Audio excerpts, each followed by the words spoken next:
Hello students, good morning. Welcome to your new lecture of environmental science. तो last lectures में हमने देखा था कि मतलब जो लास्ट यूनिट था हमारा यूनिट नंबर 4, जो कि रिगार्डिंग था हमारा स्मार्ट सिटीज़ के ऊपर। तो स्मार्ट सिटीज़ के 2 लेक्चर हमने देखे थे कि स्मार्ट सिटीज़ क्या होता है, उनका ऑब्जेक्टिव क्या होता है, स्मार्ट सिटी बनाने का एम क्या है, स्मार्ट सिटी कैसे बनाते हैं, उसके सिलेक्शन क्राइटेरिया, और स्मार्ट सिटी चूज़ करने से पहले उनको कौन कौन से एग्जामिनेशन या तो एक स्केल पे उन्हें पास होना पड़ता है। तो वो स्केल क्या था वो सारा हमने लास्ट टाइम देखा था। ओके, तो आज जो है वो हम नया टॉपिक स्टार्ट करने जा रहे हैं जिसका नाम है पॉल्यूशन। ओके, अब पॉल्यूशन जो है वो कई प्रकार से हो सकता है, जिसमें से फर्स्ट जो ह्यूमन को सबसे ज़्यादा इफेक्ट करता है वो है water pollution. Okay, water pollution होता है, नॉइज़ पॉल्यूशन होता है, एयर पॉल्यूशन होता है, और बहुत सारे टाइप के प्रोसेस पॉल्यूशंस जो है वो अभी एनवायरनमेंट में है। तो ये हमने अभी पहले सबसे पहले क्या स्टडी की, ग्लोबल एनवायरनमेंट इश्यू की स्टडी की। उसके बाद प्रिंसिपल ऑफ 4R पढ़ा हमने कि 4R से कैसे हम जो है वो रिड्यूस कर सकते हैं, उसको रिड्यूस कर सकते हैं पॉल्यूशन को। ओके, उसके बाद जो हमने देखा green building and smart city as a solution of this pollution. Okay, तो ये सारी चीज़ें जो है हमने देखी वो पॉल्यूशन के आसपास के देखी कि पॉल्यूशन कैसे होता है, पॉल्यूशन से कौन कौन से ग्लोबल एनवायरनमेंट इश्यूज होते हैं, और जो हम पॉल्यूशन को रोकने के लिए क्या क्या कर सकते हैं। और उसके कुछ एस्पेक्ट्स देखे कि कैसे हम स्मार्ट सिटीज़ जो है वो इम्प्लीमेंट करके ये जो एनवायरमेंटल पॉल्यूशन हो रहा है उसे डिक्रीज कर सकते हैं। ओके, तो अब जो है वो हमारा मेन पॉइंट है एनवायरनमेंट का पॉल्यूशन, यूनिट नंबर 2, जो आपका थोड़ा बड़ा यूनिट है। ओके, तो ये आपका लास्ट यूनिट है, यूनिट नंबर 2, और बड़ा भी है, और मार्क मार्क के हिसाब से देखें तो भी ये ज़्यादा यूज़फुल है। तो वाटर पॉल्यूशन में आज हम देखेंगे कि वाटर पॉल्यूशन कैसे होता है। सबसे पहले तो पॉल्यूशन कैसा होता है वो जानने से पहले कि वाटर प्योर कौन सा है, पोर्टेबल वाटर कौन सा है, वो हम देखेंगे। यानी कि आपका पहला पॉइंट है आज के टॉपिक का, जो है वाटर वाटर की quality. Okay, water quality standards. तो क्वालिटी स्टैंडर्ड्स के हिसाब से वाटर कैसा होना चाहिए, हमें कैसा पानी पीने के लिए यूज़ करना चाहिए। पोर्टेबल वाटर यानी पीने के लिए जो पानी सेफ हो वैसा पानी। ओके, तो उसके क्वालिटी स्टैंडर्ड्स क्या होते हैं वो हम आज के लेक्चर में देखेंगे, वाटर क्वालिटी स्टैंडर्ड्स में। तो आइए करते हैं आज का लेक्चर, वाटर क्वालिटी।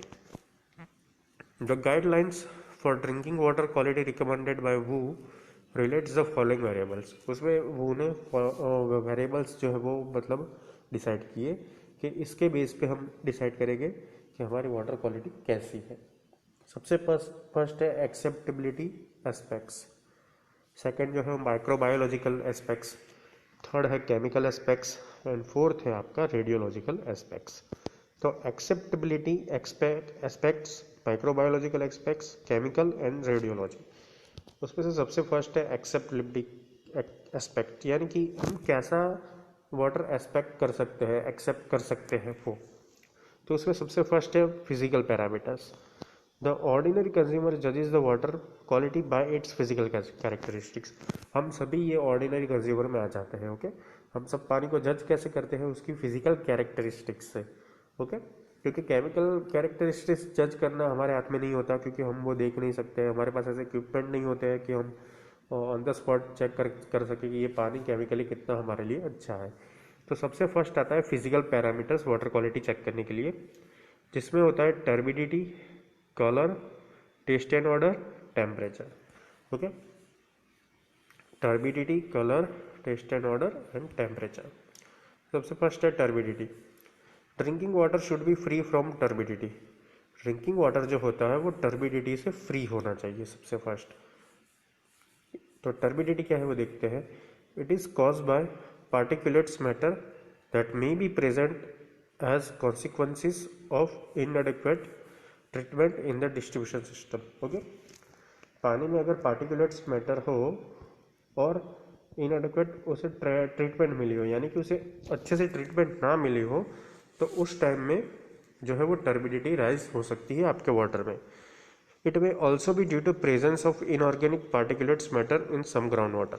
देखो ग्राउंड वाटर जो होता है उसमें टर्बिडिटी ज़्यादा होती है। टर्बिडिटी से क्या होता है कि पानी का जो कलर होता है मतलब वो चेंज हो जाता है, उसमें एक सस्पेंडेड मटेरियल्स आ जाते हैं, ओके, जिसे हम पार्टिकुलेट्स मैटर बोलते हैं। यानी कि और फिजिकल मैटर्स जो है उसमें प्रेजेंट होती है, जैसे कि सॉइल आप ले सकते हो, मतलब मिट्टी ले सकते हो, या ऐसा कुछ मतलब पार्टिकुलेट मैटर्स हो जिसका कोई पार्टिकल हो वो पानी में प्रेजेंट होता है। तो उससे क्या है कि वो डायरेक्टली हमें दिख जाता है कि ये पानी हमारे लिए सेफ नहीं है। Water with turbidity of less than 5 NTU is usually acceptable. Water की टर्बिडिटी जो है वो लेस देन 5 NTU हो, NTU एक यूनिट है टर्बिडिटी मेजर करने का, नेफ्लोमेट्रिक टर्बिडिटी यूनिट्स, जिसका फुल फॉर्म है N for nephelometric, T for turbidity and U for units. तो ये जो टर्बिडिटी यूनिट है वो 5 NTU से कम हो तो ही वो हमारी एक्सेप्टेबल है। तो ये हो गया आपका टर्बिडिटी। उसके बाद है colour. Drinking water should B colourless. अब आपको पता है कि कोई भी कलर वाला पानी होगा आप नहीं पियोगे, ओके। तो प्योर जो ड्रिंकिंग वाटर होता है, पोर्टेबल वाटर होता है, वो कलरलेस होना चाहिए। It may be due to presence of coloured organic matter, example iron and magnesium. तो अब कलर किससे चेंज होते हैं, तो उस पर अगर कोई ऑर्गेनिक मैटर हो, यानी कि कोई मतलब मिनरल्स उस पर अवेलेबल हो, तो उससे भी उसका कलर चेंज हो सकता है, ओके। जैसे एग्जांपल में लिखा है आयरन एंड मैग्नीशियम। तो आयरन जैसे होता है तो उस पर आयरन का कलर जो है वो रेडिश होता है। तो अगर आयरन ज़्यादा होगा आपके पानी में तो वो पानी थोड़ा आपको रेडिश लगेगा शेड में। पानी का कलर वैसे तो होता नहीं है, लेकिन अगर कलर होता है तो ऐसे ऑर्गेनिक मैटर्स की वजह से होता है। Consumers may be turn to alternative perhaps unsafe source when their water is coloured. Consumers जो है वो अपना पानी का सोर्स जो है बदल देते हैं if there are presence of colour in their waters. यानी कि अगर आपके पानी में कलर है तो आप एक्चुअली बात है कि मतलब एक ऐसी फिक्स बात है कि आप जो है वो अपना सोर्स जो है वो चेंज कर दोगे पानी पीने का, दूसरी जगह से आप पानी लाओगे। The guidelines value is up to 15 TCU। अब ये जो TCU है वो कलर मेज़र करने का मतलब एक स्केल है, जिससे पता चलता है कि अप टू 15 TCU जो है वो एक्सेप्टेबल है। 50 से अगर अप जाता है TCU लेवल यानी कलर का लेवल, तो आप उसे एक्सेप्ट कर सकते नहीं हो एज अ पोर्टेबल वाटर। उसके बाद थर्ड है आपका taste and odour. It originates from natural and biological sources और फ्रॉम कंटेमिनेशन बाय केमिकल्स और as a by product of water treatment, यानी कि क्लोरिनेशन, ओके। तो ये जो टेस्ट और ऑर्डर जो होता है वो नेचुरल और बायोलॉजिकल सोर्सेज जो होते हैं वहाँ से मतलब जो है वो प्रोड्यूस होता है, और बाय द केमिकल्स और as a by product of water treatment. Water treatment के बाय प्रोडक्ट से भी उसमें टेस्ट और ऑर्डर आ सकता है, जैसे कि क्लोरिनेशन। अब क्लोरिनेशन करते हैं तो आपको क्लोरीन की कई बार स्मेल आती होगी और उसका क्लोरीन का टेस्ट भी आता होगा पानी में। तो ये मतलब सोर्स से भी आ सकता है या तो वाटर ट्रीटमेंट से भी आ सकता है।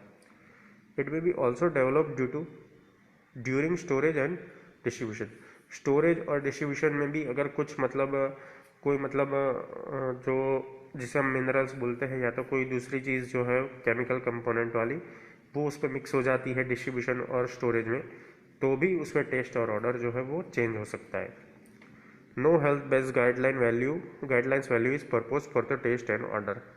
मतलब हेल्थ बेस्ड कोई ऐसी गाइडलाइन नहीं है कि टेस्ट और ऑर्डर कि हमें कितना टेस्ट और ऑर्डर जो है वो परमिसिबल करना चाहिए, ओके। तो अगर आपको टेस्ट और ऑर्डर में पानी अच्छा नहीं लगता आपके लिए तो आप उसे नहीं यूज़ करोगे, इतना आपको ध्यान में रखना है। उसके बाद है temperature. Cool water is generally more palatable, यानी कि एक्सेप्टेबल टू टेस्ट। अब देखो कूल वाटर, आपको पता है कि कूल वाटर जो है वो हम सबसे ज़्यादा पीते हैं। Low water temperature tends to decrease the efficiency of treatment processes. जब लो टेम्परेचर होता है तो वो एफिशिएंसी जो है ट्रीटमेंट प्रोसेस की उसे कम कर देता है, including disinfection and may thus have a harmful effect on drinking water quality. यानी कि मतलब देखो ट्रीटमेंट पैसा प्रोसेस है वो डिक्रीज हो जाएगी तो क्या होगा, डिसइंफेक्शन प्रॉपरली नहीं होगा और उससे क्या होगा कि हार्मफुल इफेक्ट होगी on drinking water quality. However, high water temperature enhances the growth of microorganisms and taste, color and corrosion problem may be increase. अब ज़्यादा हाई अगर टेम्परेचर हो तो उससे भी क्या हो सकता है कि ग्रोथ ऑफ माइक्रो ऑर्गेनिज्म है वो ज़्यादा उगती है, टेस्ट, कलर और कोरोजन जो भी है वो भी ज़्यादा बढ़ जाता है. No guideline value is recommended since its control is usually impracticable. अब देखो ये टेम्परेचर जो है उसका कोई मतलब कंट्रोल इम्प्रैक्टिबल होता है, यानी कि आपको जितना अच्छा लगे उतना सूटेबल आप टेम्परेचर जो है वाटर का रख सकते हो घर में पोर्टेबल पानी के लिए. क्योंकि कई बार हम विंटर में देखते हैं, स्पेशली कोरोना के सीज़न में हमने देखा कि मतलब हम जो मतलब पानी यूज़ करते हैं, जो भी पानी हम यूज़ करते हैं वो मतलब गर्म करके करते हैं. तो गर्म करके करने से क्या होता है कि जो बैक्टीरिया और वो उस पर मतलब प्रेजेंट होते हैं वो मर जाता है. लेकिन अगर हायर टेम्परेचर होता है पानी का तो हायर टेम्परेचर में भी बहुत सारे माइक्रो ऑर्गेनिज्म जो है वो प्रोड्यूस करते हैं टेस्ट, कलर एंड कोरोजन. तो हमें ये जो है टेम्परेचर भी अपने हिसाब से ही सेट करना है. एक्चुअली 20 से 25 डिग्री अगर हो वाटर का टेम्परेचर तो वो हमारे लिए अच्छा रहता है. उससे ज़्यादा भी मतलब हमारे लिए हार्मफुल है और उससे कम भी हमारे लिए हार्मफुल है. तो इससे ये पता चलता है, to sum up we can not जज the quality of a drinking water by physical characteristics alone. तो मतलब ड्रिंकिंग वाटर के लिए अगर आप ओनली फिजिकल कैरेक्टरिस्टिक्स देखो तो वो आपके लिए मतलब उससे आप तय नहीं कर सकते हो कि ये पानी ड्रिंकेबल है या नहीं है. और detail chemical and microbiological examination is also needed for complete assessment. Detail chemical and microbiological examination, chemical और बायोलॉजिकल एग्जामिनेशन है वो भी आपके लिए ज़रूरी है वाटर क्वालिटी स्टैंडर्ड्स के लिए. तो देखते हैं क्या क्या होता है उसमें. Inorganic constituents. अब देखो इनऑर्गेनिक कॉन्स्टिट्यूएंट्स कौन कौन से होते हैं पानी में वो देखते हैं. सबसे फर्स्ट है आपका chlorides. All water including rain water contain chlorides. मतलब सारे वाटर में क्लोराइड जो है वो ऑलवेज होता है. जैसे कि रेन वाटर में भी मतलब क्लोराइड होता है. अब देखो रेन वाटर में क्लोराइड होगा तो सारा जो भी पानी अर्थ पे आएगा वो क्लोराइड वाला ही आएगा. Okay. All water including rain water contain chlorides. Second point है आपका, it is necessary to determine the normal range of chloride. यानी कि क्लोराइड की नॉर्मल रेंज और ड्रिंकेबल वाटर में कौन सी है वो आपको डिसाइड करना पड़ेगा, डिटरमाइन करना पड़ेगा. The standard prescribe for chloride is 200 milligram per litre. यानी कि स्टैंडर्ड जो प्रिस्क्राइब्स है कि कितना होना चाहिए वो मतलब पर लीटर आपका 200 mg यानी कि मिलीग्राम जो है वो क्लोराइड हो तो वो परमिसिबल है, आप उसे ड्रिंकेबल वाटर गिन सकते हो. The maximum permissible level is 600 milligram per litre. यानी कि ये लेवल अगर मैक्सिमम जो है 600 mg तक है पर लीटर में तो वो चल सकता है. लेकिन इससे ज़्यादा जो अगर क्लोराइड है तो वो आपके लिए हार्मफुल है. ओके. तो क्लोराइड जैसे मैंने आपको बताया कि सारे वाटर्स पे वो होता है. क्योंकि अगर रेन वाटर में क्लोराइड है तो उसका मतलब ये हुआ कि अर्थ पर जितना भी पानी है उसमें क्लोराइड थोड़ा बहुत तो प्रेजेंस होता ही है. सेकेंड जो है इनऑर्गेनिक कॉन्स्टिट्यूएंट्स में वो है हार्डनेस. तो हार्डनेस पे क्या होता है देखते हैं.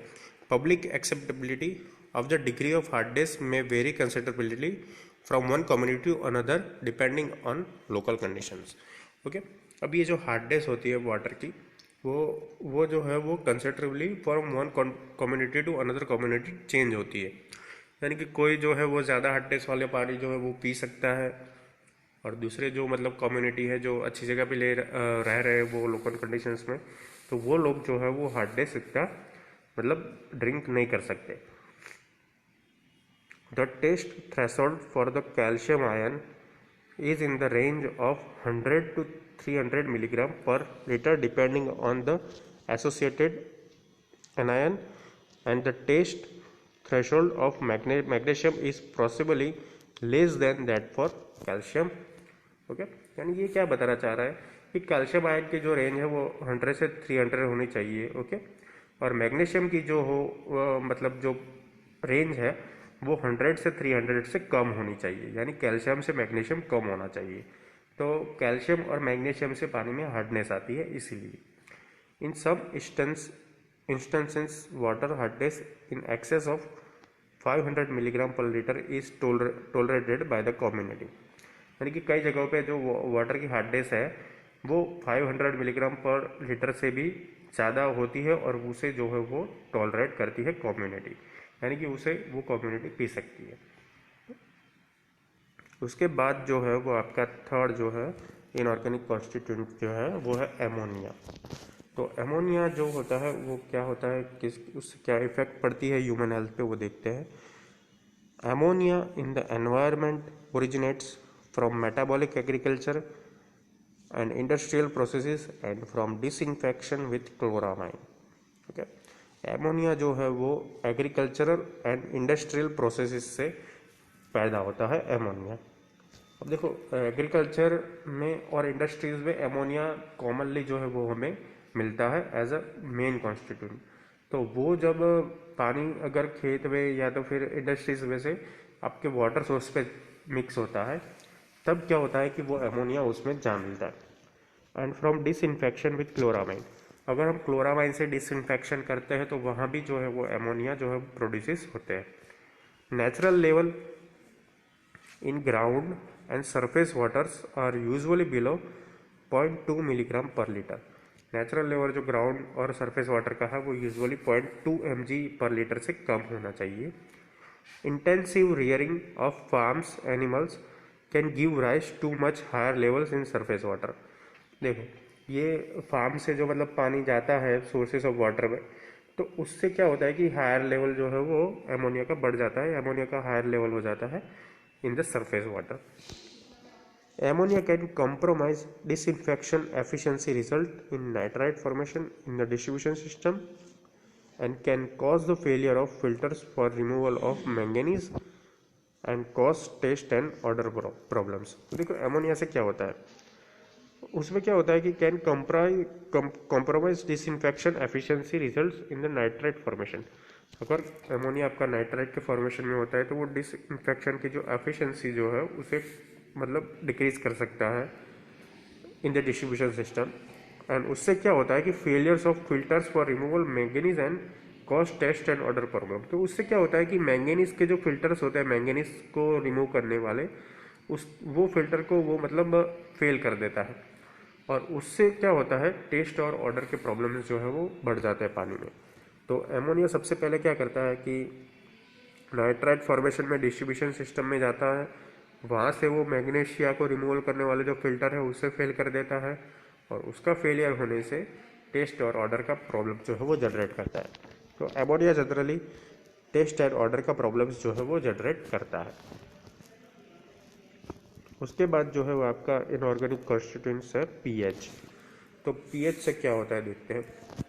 Controlling the pH is to minimise the corrosion and incrustation in the distribution system.